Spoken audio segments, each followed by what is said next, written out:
요나는 하나님께 분노의 기도를 드리고서는 혹시나 자신의 기도를 들어주셔서 다시 니느웨를 심판하시지 않으실까 하는 마음에 니느웨 성에서 동쪽으로 나와 자리를 잡고 초막을 짓고 12만 명이 살고 있는 저 니느웨 성이 어떻게 되나 지켜보려고 합니다. 요나의 모습은 참으로 어처구니 없는 행동이었습니다.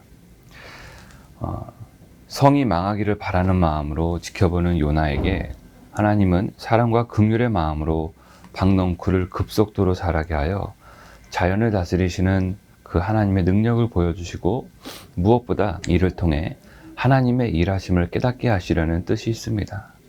여기서 박넝쿨은 우리가 이해하는 초가지 위에 자라는 박넝쿨이 아니라 줄기가 3m까지 자라고 잎이 30cm까지 자라서 햇빛을 가려주는 넝쿨 식물이었다고 합니다.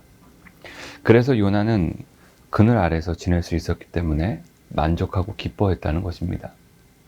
하지만 이튿날 하나님이 벌레를 준비하여 하루 만에 다시 넝쿨을 다 갉아먹게 해서 시들게 했습니다. 바로 다음 날 아침의 일이었습니다. 그리고 그 뜨거운 바람을 하나님께서는 불게 하여 주셔서 요나의 머리 위에 불게 했습니다. 요나는 또다시 이렇게 불평합니다. 죽는 것이 사는 것보다 낫겠다.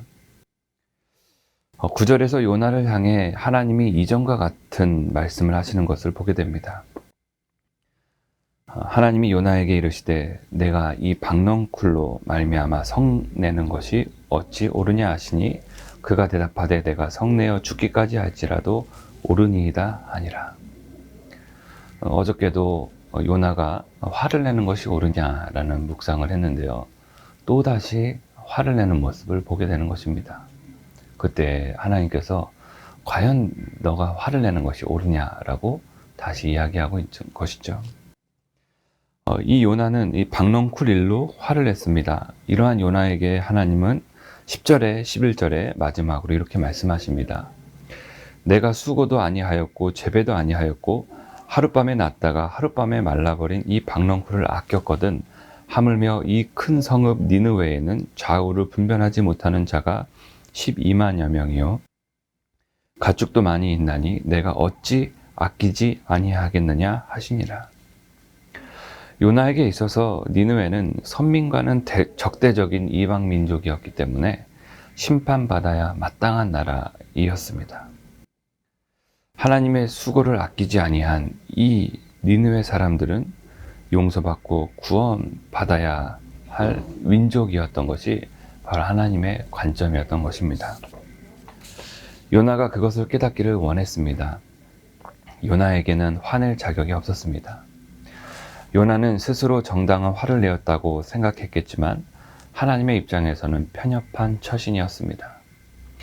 박넝쿨이 하루아침에 사라졌다고 불평하며 화를 내는 것과는 비교도 안 될 정도로 하나님이 귀하게 여기시는 이 12만 명의 니느웨 사람들 한 사람 한 사람은 내가 어찌 아끼지 아니하겠느냐라는 이 마지막 말씀 구절에서 그 뜻과 그 사랑을 알 수가 있습니다.